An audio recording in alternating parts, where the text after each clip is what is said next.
আপনার ঘরে কি করব? আমরা নামাজ আদায় করব। যে সুন্নত নামাজ, নফল নামাজ ঘরে পড়বো, আর ফরজ নামাজ কি পড়বো? মসজিদে পড়বো। আর ঘরে নামাজকে প্রতিষ্ঠিত করবে, নামাজকে আইন করতে হবে।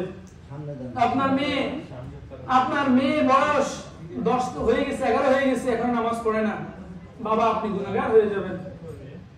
বাবা গুনাহগার হয়ে যাবে, মা গুনাহগার হয়ে যাবে। কেন? মা বাবা তাকে শিক্ষা দেয় নাই, মা বাবা তাকে কি করে নাই? শিক্ষা দেয় নাই।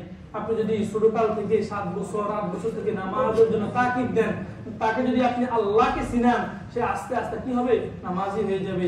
দেখেন, যখন আপনার মেয়ের বয়স সে 11 বছর 12 বছর 15 বছর, ছেলে মেয়ে দুজনেই নামাজ করে না, কিছু করে না, তারপরে আপনি যত চেষ্টা করেন কোনো লাইন আনতে পারবেন না। এই জন্য ছোটকাল থেকে তাদের কি করা? নামাজমুখী করা, নামাজের কথা বলা, কোরআন তেলাওয়াতের কথা বলা, আস্তে আস্তে সুন্দর ব্যবহারে। আচ্ছা, মেয়ে যদি বাবার কাছে একটা জিনিস আবদার করে, বাবা দেয় না? বাবা অনেক চেষ্টা করে দেওয়ার জন্য, নিজে খায় না, মেয়েকে বা ছেলেকে আবদার কি করে? পূরণ করে। মেয়েদের ছেলে মেয়েদের যদি আবদার থাকে বাবার কাছে, বাবারও আবদার থাকতে পারে, ঠিক কিনা? বাবা সুন্দর করে বলে, বাবা দেখো, তুমি যদি নামাজ না পড়ো আমি তো গুনাহগার হয়ে যাব। আম্মা, তুমি যদি ফরদা না করো আমি তো গুনাহগার হয়ে যাব। আপনি যদি আপনার মেয়েকে এভাবে বলেন, তাহলে দেখবেন মেয়ের ভিতরে হেদায়েত দিবেন কে? আল্লাহ সুবহানাহু ওয়া তাআলা। আপনার অনেকে আবদার করে, মেয়েরা আবদার করে বার্থডে করার জন্য, বাবা আমার বার্থডে কিন্তু আবার রেস্টুরেন্টে দেওয়া হবে, বাবা আমার বার্থডে বড় একটা হলরুমে করা হবে।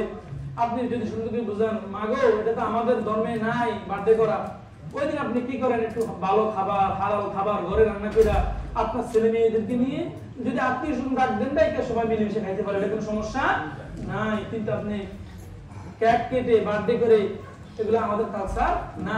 সেগুলোকে আপনি ছেলে মেয়েকে বুঝান, তাহলে ছেলে মেয়ে কিন্তু বুঝবে, ঠিক কিনা? আস্তে আস্তে বুঝাইতে হবে। ভাই, আমরা এমন দেশে বসবাস করি, এখানে ফ্যাশন দেওয়া যায় না, ঠিক কিনা? এখানে কর্কশ ভাষায় কথা বলা যায় না, মাইক দেওয়া যায় না, বিপদ, ঠিক কিনা? এই জন্য হিকমতের সহিত তাদের বোঝানো। আল্লাহ রাসূল সাল্লাল্লাহু আলাইহি ওয়াসাল্লাম হিকমত খাটাইয়া ইহুদি নাসারা তাদেরকে দাওয়াত দিবেন। ডাইরেক্ট সরাসরি দাওয়াত দেন নাই, ডাইরেক্ট সরাসরি ইসলাম দাওয়াত দেন নাই। আল্লাহ বলছেন, হাবিব আপনি হিকমত খাটান, আপনি সুন্দর ব্যবহারে, নরম আচরণে তাদের কাছে দাওয়াত পৌঁছান। হেদায়েত দেওয়ার মালিক আমি আল্লাহ সুবহানাহু ওয়া তাআলা।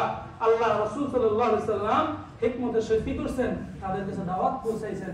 আমাদেরকেও ছেলে সন্তানকে হিকমতের সহিত যেন কষ্ট না পায়, বিবির সাথে সুন্দর আচরণ, বিবিকে সময় দেওয়া, ছুটির দিনে একটু সময় দেওয়া দিতে হবে।